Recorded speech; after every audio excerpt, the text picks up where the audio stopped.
My book was Duck for President, and it was done by Doreen Cronin. And the moral or something of the story is, if you don't think your boss is being fair, their job is probably just as stressful. It's not always, might be, so. Duck for President. Running a farm is very hard work. At the end of each day, Farmer Brown is covered from head to toe in hay, horsehair seeds, sprouts, feathers, filth, mud, muck, and coffee stains. He doesn't smell very good either.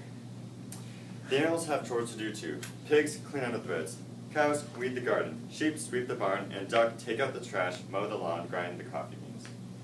At the end of each day, the pigs are covered in lint bunnies, the cows are covered in weeds, the sheep are covered in dust, and duck is covered in tiny bits of grass and espresso beans.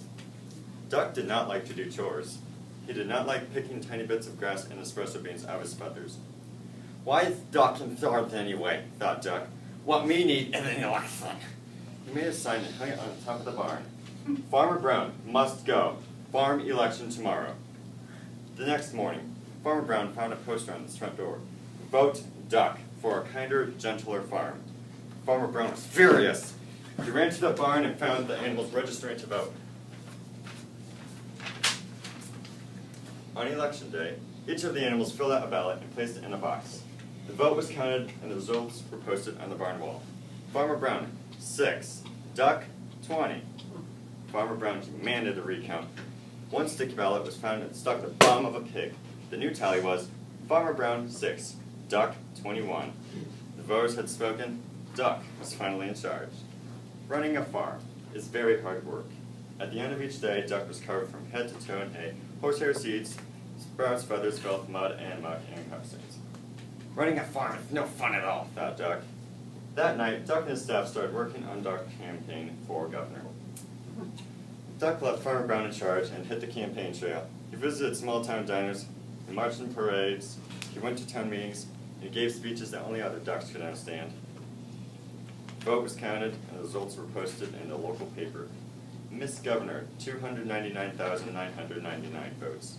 Duck, 300,000. The governor demanded a recount. 2 sticky ballots were found stuck to the bottom of a plate of pancakes.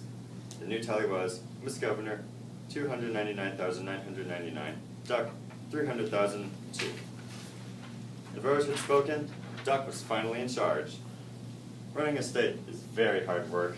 At the end of each day, Duck was covered from head to toe in hairspray, ink stains, scotch tape, fingerprints, mayonnaise, and coffee stains. And he had a very, very bad headache. Running a state is no fun at all, thought Duck. That night, Duck and his staff started working on posters for the presidential election. Duck left his staff in charge and hit the campaign trail. He kissed babies in local diners, he gave speeches that only other ducks could understand, and he even played the saxophone on late-night television. On election day, the voters filled out the ballots in booths all over the country. The vote was counted and the results were announced on CNN. Mr. President, 50,546,165 votes. Duck, 50,546,170 votes.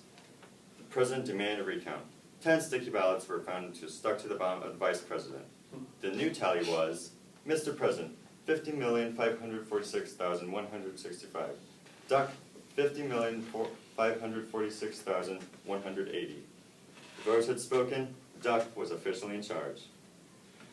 Running a country is very hard work. At the end of each day, Duck was covered from head to toe in face powder, paper cuts, staples, security badges, Secret Service agents, and coffee stains. He had a very bad headache. Running a country is no fun at all, thought Duck. Then he checked help wanted ads. Duck needed, no experience necessary, must be able to mow the lawn and grind coffee beans. Duck left the vice president in charge and headed back to the farm. At the end of the day, Farmer Brown is now covered from head to toe in hay, horsehair seeds, sprouts, feathers, filth, mud, muck, and coffee stains. And Duck's working on his autobiography.